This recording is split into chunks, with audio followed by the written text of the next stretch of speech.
Hey, Mr. DJ, can you play Fridays Are Awesome? We're spinning some facts about a music career later on today on CNN Student News. First, though, a recap of two presidential events from the week, both related to religious faith.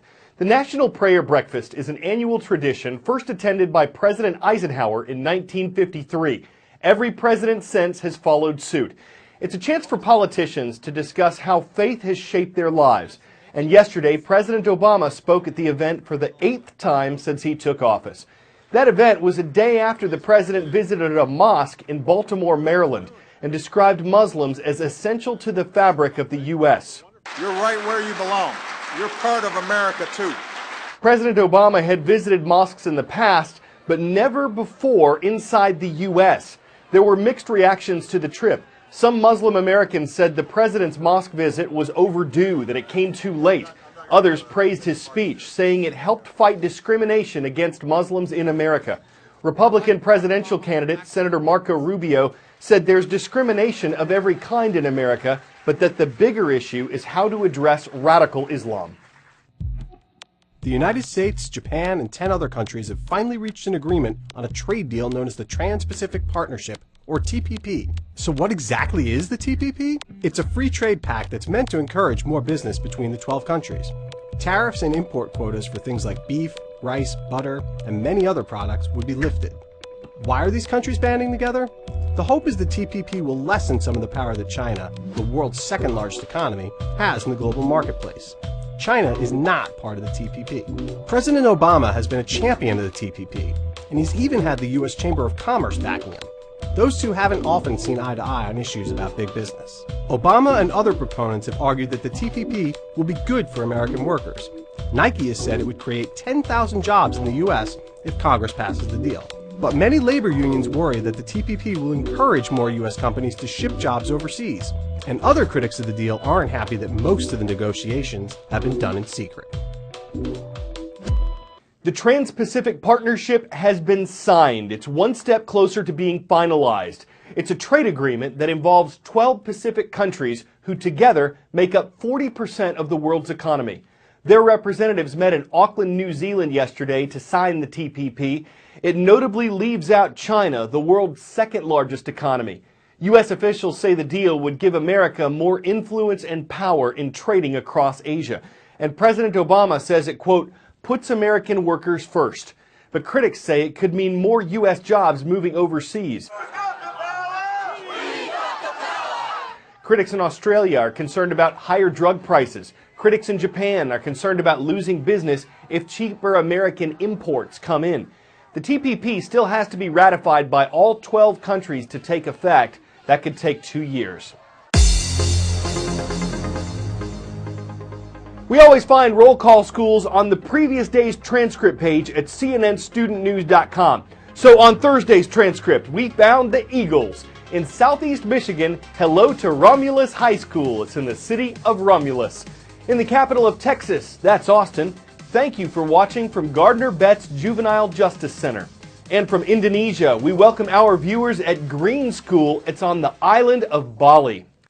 People across the U.S. Southeast, from Mississippi to the Carolinas, are assessing the damage after a massive weather system thundered through this week, spawning tornadoes. The National Weather Service says at least 2 tornadoes raked parts of Mississippi.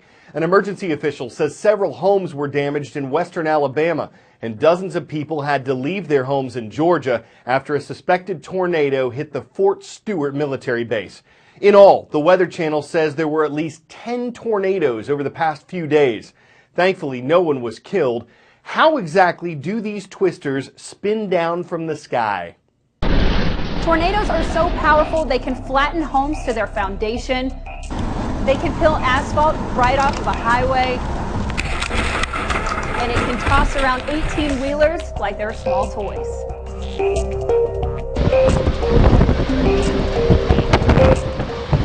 Tornadoes can be the most deadly and destructive weather phenomenon on Earth. In fact, about 1,000 tornadoes occur every year in the U.S. That's more than anywhere else on the planet. Some of the strongest tornadoes can pack winds of 300 miles per hour or more. It can be as small as a couple hundred yards wide all the way to 2.5 miles wide, and their path of destruction can be a couple hundred yards or extend out 50 miles or more. When conditions are just right, you'll get warm, moist air coming in from the Gulf of Mexico. That will collide with dry, cooler air from the north. When these air masses collide, it creates a lift in the atmosphere. And when you get those winds rotating and increasing speed with height, that will create a horizontal column of air that's spinning. Then you get a downdraft from a thunderstorm, and that will pull that column of air all the way down to the ground. And then you have a tornado. Cotton candy. It's sticky, it's sweet. It was invented by a dentist. In 1897, Dr. William James Morrison teamed up with a confectioner. They invented a machine that would melt sugar and then force it through a windscreen. They called their invention Fairy Floss and introduced it at the 1904 World's Fair. Of course, the name didn't stick, but the one that did was totally sweet. Now that's random.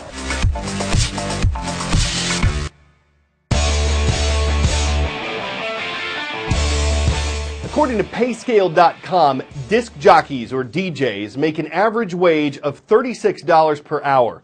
Most DJs in the U.S. earn less than $30,000 per year, but like professional athletes, the relative few at the top of their industry can make millions. So in pursuit of the dream, aspiring DJs are willing to do whatever it takes and learn as much as they can. Watching an advanced DJ class at New York Scratch Academy is a bit like learning a new language. I can break it down to like any sort of small loop like one beat, just by hitting this loop button right here. I do block parties, Sweet 16, birthday parties, baby showers. From all my gigs, I saved up to come here. You'll see this same encoder is going to move these right here too. Scratch Academy teaches around 180 students per semester, many of them like Dante hoping to turn this into a career. The rise of DJing has gone hand in hand with the rise of electronic dance music, EDM. In 2014, the industry was estimated to be worth almost $7 billion, up 12% on the previous year. More than half of that total came from people paying to see a DJ at a festival or club. So with more and more people trying to crack this market, it's time to find out how it's done. So this is going to be called the baby scratch. This is the first thing anybody learns here. And whenever you feel like you're ready, let her go. We can play it for our audience. All right. That was great. While at Scratch Academy, students learn on traditional turntables. With technology nowadays, there are many other ways to teach yourself. There's CD turntables, there's controllers. You know, I even have people who come in here and they have a little app on their tablet.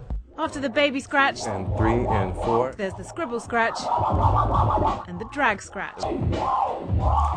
While clearly none of this is easy, the appeal is plain to see. 4. And 1.